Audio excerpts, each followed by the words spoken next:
Uy, grabe, muntik na bumilog ng buka. Ay, madami pa rin, oh. Yan, oh, dito lang sila natrap. Nagalangan ako dito sa aking pwesto. Pero dami. Dami yan. Dami. Yan, oh. Yan po, ganyan po maraming mga isda po natrap yung mga isda dito. Dami dito. Hindi man yung pwesto na kumain, pero dami.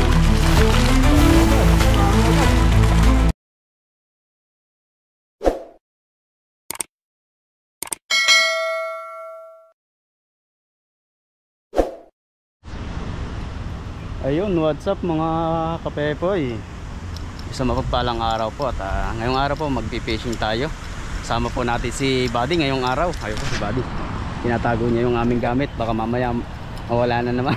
Nandun pa naman na aming tsinelas. So ayun po, abangan niyo po yung aming fishing adventure dito po sa bansang Taiwan. Sa mga bago po, maraming salamat sa inyong pag-subscribe sa aking channel tsaka po sa kasama ko. Ayun po, abangan niyo po yung aming fishing adventure dito. Ayun po, what's up mga kapepoy, isang mapagpalang araw po. At andito po tayo sa spot na to. Sa lawa, naging lawa na to. Naging lawa, iniwan ng ba? Naging lawa na, mukhang maraming isda po dito na trap. Kaya swerte natin dito kung marami talaga. Kung di natin nadat na yan, mamamatay na lang dyan yan.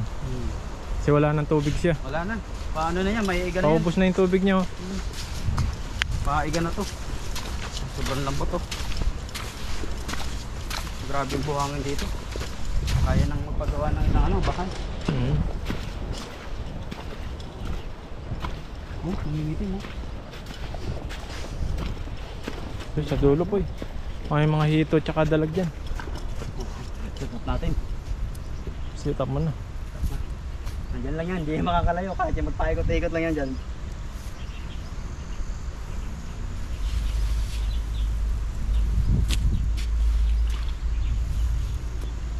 Natin ng konti.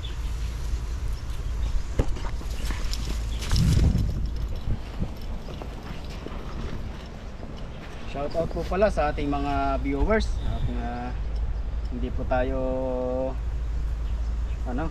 natigil na pag-fishing dito sa bansang Taiwan. Yan, at laging nakasuporta po sa amin. Lagi po nakasuporta sa amin. Thank you very much po sa inyo. Thank you po sa inyo. Sa kung isang ano nyo lang, subscribe at panonood, like and share nyo lang po. Talagang masaya na po kami. Pag nakikita namin lumalaki yung views namin, talagang tuwan-tuwa po kami. Mas masaya po, lalo po kaming ginaganahan mag-fishing dito sa lalo po kami sinisipagan. Sinisipag. Iba yung saya, talagang ngiting tagumpay. Yan, ang dami ron, no? Grabe po yung mga isda ron, no? Nagkumpulan sila. Sana mabuka ni Pepoy para marami-raming huli. Kahit isang agis lang, uwian na. Doon sa dulo po, ang dami nila. Lubog, hindi ako makatakbo. Dito ka banda, lumusot ka dyan. Lumusot nga, ayan, nalusot na nga. Oh, iba yung bahay niya, oh. Dito yata lulusot, ah. Dito sa taas. Ayun. Ay sila, ang dami nila doon, oh. Ay, ang laki, ay yan, oh. Grabe, sobrang laki niya, no? Dambuhala. Ay, no, dambuhala, oh. Dami. Ay, nalubog. Sige, diretso ka lang. Hilahin na lang kita. Ayun na, dami. Ay po. Grabe yan nila. Hindi ko makakita. Sige. Agis mo. Sige pa. Angat ka pa. Mababaw lang yan. Oh, sige. Samahan kita. Sige. Dalawa tayo lulubog. Dalawa tayo lulubog. Sige. Kulang pa yan. Mahuli mo yung mga hito dalag dyan na naiwan. Ang dami. Sige. Okay na daw. Sige. Okay na yan. Mababa. Lakasan mo. Ay, naku po! Uy! Grabe, muntik na bumilog ng buka. Ay, madami pa rin, oh. Hindi bumilog. Yan, oh, dito lang sila natrap. Nagalangan ako dito sa aking pwesto. Pero dami. Dami yan. Dami. Grabe to. Yan, oh. Dami. Yan po, ganyan po karaming mga isda pag natatrap yung mga isda rito, oh. Sobrang dami, oh. Hindi man pwede na bumilog pero ang dami, oh. Dami agad.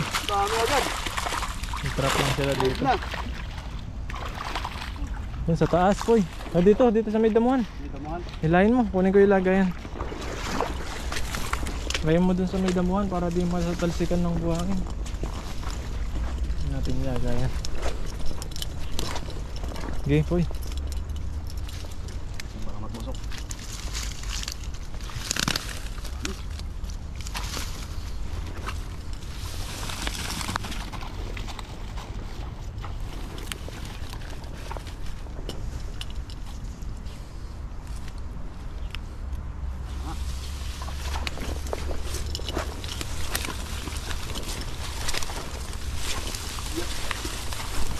Sakit ako. Sige. Hindi na mabungat. Yan. Grabe. Dito yung huli. Hiningal ako.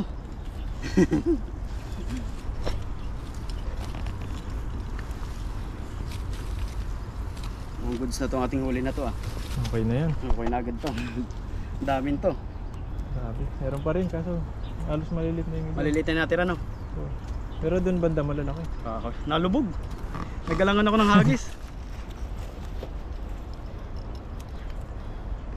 Pakiramdam ko dire-diretso nababa.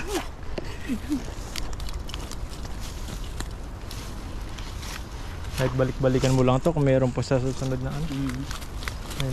May tubig pa ito, makakahuli pa ulit. Kaso pag ito hindi bumaha dito, Oo, sa daming yan, mamatay na. mamamatayan. Kasi wala na silang ano madadaan. Dahil ko naman ang natrap na isda rito, sayang. Sayang. Kawawa. Ngayon, mas susunod punta natin dito, makita na lang natin sila na buhay pa sila. Sana. Mahuli natin ulit. May mga natitira dyan eh ano. Pa natin.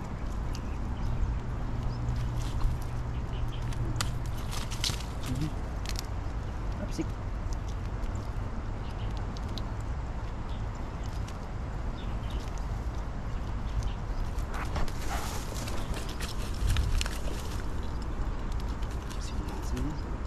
Dami no? Patanggal.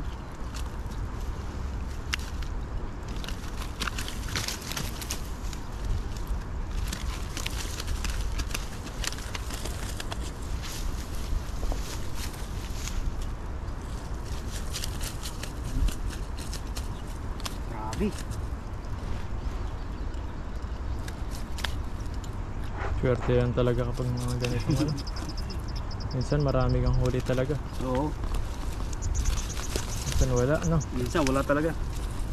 Pag natapatan mo talaga yung ano, area na walang gasiling isda.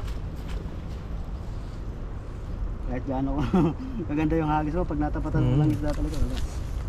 Pero ito, hindi maganda yung hagis natin pero jackpot.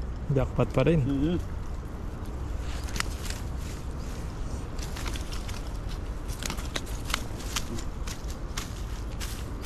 Masok na sa kanyang hindi butas. Delikado yan. Nagbabawal na teknik.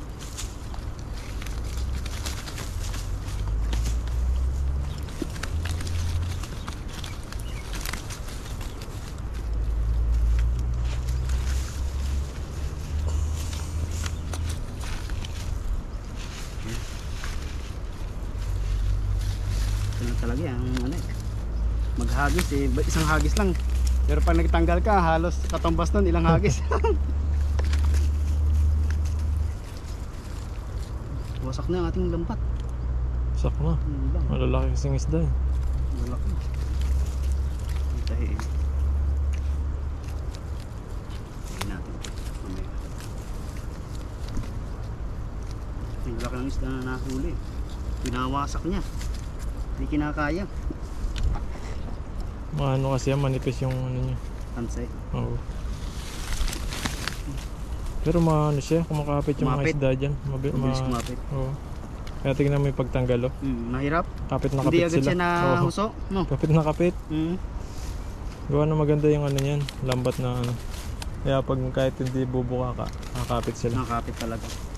Mabilis dumikit.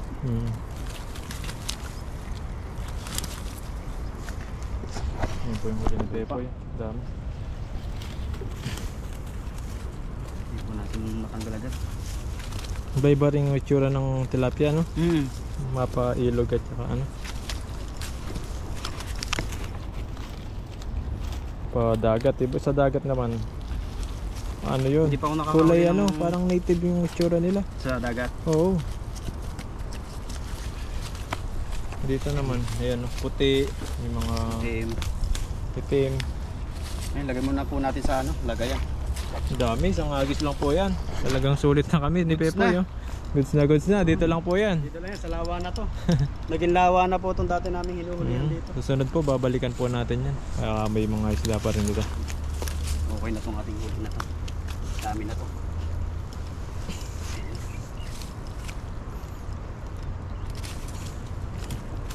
Sige yung lupa sa mukha ko ah. Nararamdaman ko ah. Pero okay lang yan. Dito sa estado ng buhay natin, walang arte-arte. Oo, kailangan ano ka, kahit pumangit ka. Masipag ka pa rin. Wala nang ipapangit, Oo. pangit na talaga. Sabi nga ni ma'am, yung ano, Sino? sino ba yun? Si Ma'am Margs ba? Shout out kay Ma'am Margs. Sabi niya, Poy, nangitim ka na.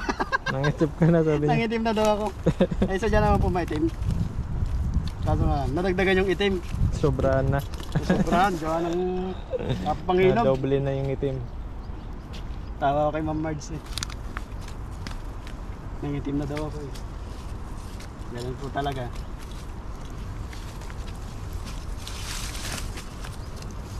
Pag po nasa dorm tayo, yung puputi talaga tayo doon. Kaso hindi kumpleto yung araw pag walang nangyayari sa aking buhay eh. Parang gusto ko lagi may ginagawa ako. Naiinip ako pag kagising, kakain, ligo, tutulog.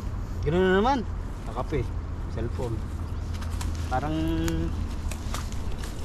hindi kumpleto yung isang araw kapag wala akong ginagawa.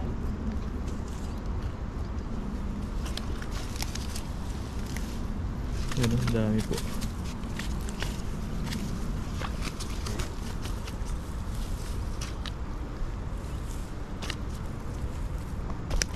Sa inyo marami mga Pinay doon, no? Oo, dami. Baka iba yung tinitingnan mo doon pag lumalabas ka po eh. Kaya nga, sabi ng asawa ko, baka ibang tilapia na naman yan ha? Yung ba't tilapia kaya, Sabi, ha? kaya pala maganda yung kapag lalabas, poging-pogi, no?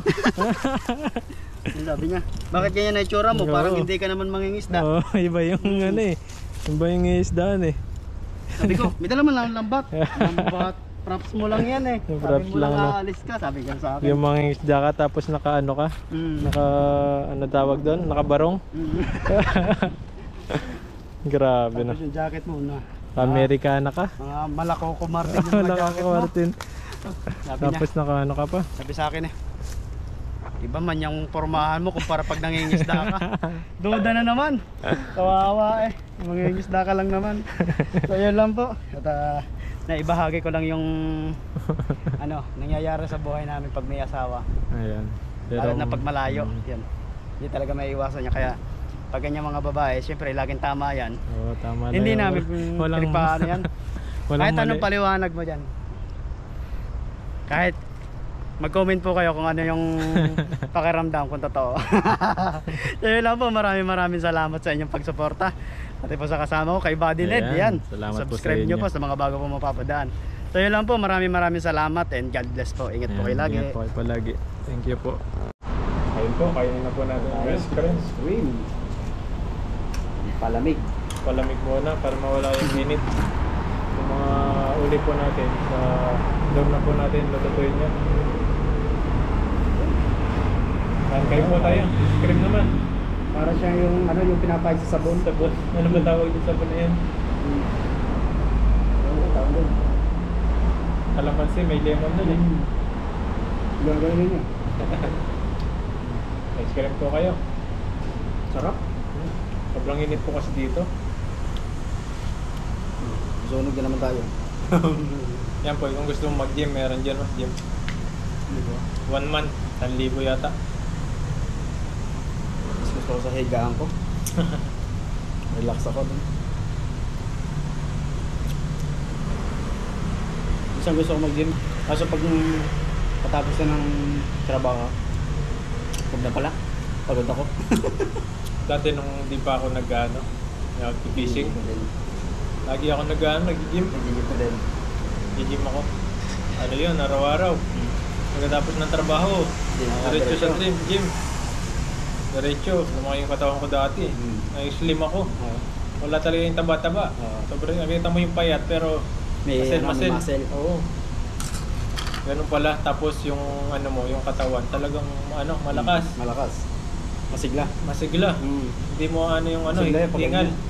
Masigla. Ganda pala yung pag nag-gym kasi exercise talaga. Susunod, babalik natin yun.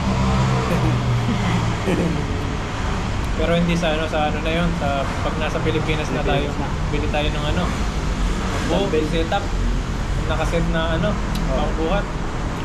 Para kahit nasa bahay ka, Sa bahay lang, hindi ka tatamba rin. Andyan na eh. yun ang tatama rin. Tapos may treadmill na rin doon. Ang asawa ko nag-treadmill yan eh.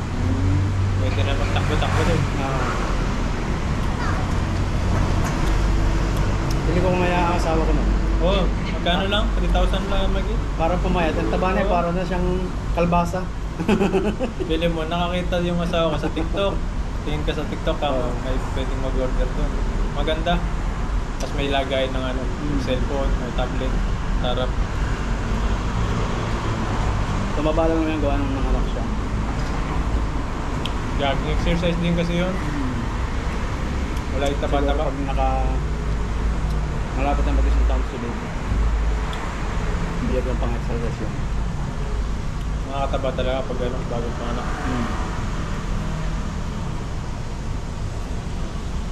Sabi ko, grabe. Taba mo. Alam mo yung ano? Kalbasa? Kalabasa. Punggok na bilog. Galit Punggok na bilog. Galit na galit na akin na. Kalabasa lang. Sabi ko nga. Galit na galit. Sa daming iyahalin doon na doon, bakit makalbasa? Kalabasa. Malit lang kasi yung asawa ko. Matangkad pa nga yung anak ko eh. Oo. Yung panganay, matangkad pa yung anak ko, panganay. Kaya pag yun eh, naglalakad dalawa. Ma, ang late mo. Bully yung nanay. Nabuli. Kapag nagkasabay yung dalawang yun, nakakapi ng anak niya. Tawa ng tawa yung mag-ina. Yung anak ko rin, ano yun? Nakakatuwa. Mahaba yung paa, yung bias. Parang sa makay matangkad eh. Asawa. Mahaba yung bias. Ilang taon pa lang, tangkad na niya. Kapag, Pero hindi siya ano, tabahin. no. Pero pag ano na yan, pag medyo Malaki-laki na malaki-laki na. Ilan taon na ba yan? Walang yun, magna-9 na November. Magna-9 yun sa November. Hindi lang siya tabang. Ako 12 na yun. Kahit anong kain niya, di siya. Parang ako dati nung bata ako, Payat siguro din. manamana rin sa mga ano. Payat Payat din din. ako kahit anong kain ko. Nakahaba ng ano eh, siko at saka suot eh. Mga pantoso ko na eh. Oo. Payat to. Sobrang payat eh, pero pag may edad-edad ka na, ayan, Yun. Parang mabilis ka na tumaba. yung katawan mo. Lalo na kapag nakapag-asawa ka ba. Oo. Sabi nga daw kapag nakapag-asawa ka, ang bilis mo tumaba. Yung iba baliktad eh. May stress sila. Napayat. May stress. Napayat. Siguro makain. Iniisip naman, kakainin namin bukas. Jesus, alit niyo kakainin niya, ibibigay na lang. Hindi na mamaya talaga. Nakakaisip pala na maya. Nakakaisip, stress. Na-stress pala siya. Sa amin ako lang yung matangkad eh. Sa pamilya ko. Sa kapatid niya. Sa amin, sa pamilya mo. Ako lang yung matangkad eh. Matangkad din ako sa papa ko. Kuya ko, maliit yun. Liit. Takad mo lang siguro. Takad pa ako sa'yo, konti, di ba? Takad. Takad mo lang. Tapos yung kuya ko, wala pa pong ano yun. Walang girlfriend, walang asawa. Yan, baka may available po kayo na I-recommend. recommend para sa kuya ko. Wala, matagal na po siyang walang ano eh. Hindi ko po alam kung baka busy lang siya sa ano. O sobrang pagmamahal sa sarili. Nasa ano na po yun, Nakalimutan na. 38 o 39, ganun po yung edad nun. Nakalimutan na yung love life niya. 36, 37 hanggang 39, yan po yung edad niya. Yung sumunod naman sa akin, wala pang asawa yun. Kalimutan yung love life. Ano na? 21 na yata. Wala rin. Wala rin asawa. Sabi ka ba mag-asawa? Wala, yung natamad ako mag-asawa. Naisip Tapos? siguro nila, kung nagkapamilya sila, marami silang gagastusin. Ay mataba yung matangkad. Ang height nun ano eh, 5'10". Pag mataba. Sabi ko siguro kaya hindi ka nag-aasawa. Kulang pa yung ipapakain mo sa kanila. Kasi sa'yo pa lang eh. Saktong-sakto lang eh. Kaya masipag na maging babae. Ayaw lang talaga na mag-asawa. Hindi tao talagang ano. Hindi iniisip mo na Sabi kayo mahirap kung walang asawa, walang anak. Oo. Mag-asawa ka rin. Kung ano po yung itsura ko, gano'n din po yung itsura ng kuya ko. Ano. Tsaka yung boses, parehas na parehas. Para breakdown lang. Oo. Parehas na parehas din. Kaso medyo malit siya sa akin. Ito breakdown lang. Ano kasi yun? Business. Nagano yun ng mga itik. Nagpapastol sa amin. Yun yung business niya, itik. Mga marami niyang itik doon. Nasa Oo. 400 siguro. Pero nag-iitlogan din yan. Ako, yun po yung ano niya, itlog. Kada umaga, binibenta niya yung mga itlog. Ang galing. Business. Ano siya, na kumbaga nawilling na siya sa ano niya, sa pang-araw-araw na ginagawa niya, hindi niya naiisip yung love life niya. Kaya ganun siguro. Tsaka po mga ano yun, maka-Diyos talaga yun. Kasi pastor yun Pastor. Naging pastor siya. Kaya siguro. Graduate din siya ng ano, sa ano nila, pag-aaral ng mga, paano, sa Christian talaga. Graduate siya, Bible ano. Hindi ko alam kung anong course yan, basta nasa Bible ano. Bible study. Oo, Bible course. Nalugod pala siya man. Kaya Kaya- siguro hindi na nag-asawa. Pwede siyang mag-attend natin po sa mga ano, sa mga church, pwede siyang maging ano, speaker. Mga church sa mga Christian. Yung bunso namin ganun. Pero ngayon nung nagtrabaho na siya sa dito sa electronics, sa Batangas, sa Lipa, hindi na siya nag-ano. Pag nauwi lang yun, nasimba naman siya doon sa dati niyang sinisimbahan na church. Para siyang born again. Yung mga Diyos po talaga yung sipag mga yun. Sipag magsimba. Pag nasa ano mo yung ano, nasa puso mo yung Diyos. Yan talagang Lalo sa kasama. Hindi makakalimot. oo. Hanggang sa maging ano ka, pastor dyan, pastor. Kapag nauwi kami, hanggang si Bunso, si Bunso, si Pastor. Kasi mano yun eh. Nagagalit pa yun pag hindi yun nakakasimba. Ano siya, tinotoyo yun pag hindi nakakasimba yun. Tapos may ano rin sila, mga charity. Oo. May Oo nga, puntahan. ganyan. Bibigay ng mga, minsan mga damit, mga bigas, Pagkain. pagkain. Lalo yung mga mahirap, yung mga may sakit, mga ganyan. Pinupuntahan talaga nila mga ganyan, mga liblib na lugar. Yan ang mission nila. Oo, yung Mga mission ganyan. niya. Tumulong. Katawa din yung ganyan. Ginagawa nila. Sa Pilipinas. Yan, thank you po. Thank you po. At sana nabusog namin kayo sa ice cream. Script lang po yan. Kasi sunod na yung tilapia sa dorm na. Sobrang init eh. Parang gustong-gusto namin yung ano namin yung katawan namin. Papahinga-pahinga, tapos uwi na. Yan, thank you po. Sige lang po. Thank you po. Maraming salamat po. Sana wag po kayong magsawa sa mga ginagawa po namin dito sa ibang bansa. Wag niyo pong kalimutan na i-share at i-subscribe yung channel po namin para lagi pong updated at marami po pong makapanood po sa atin at dumami pa yung mga subscriber at viewers po natin. Yan, maraming salamat po. Wala po. Maraming salamat. Thank you po. God bless po.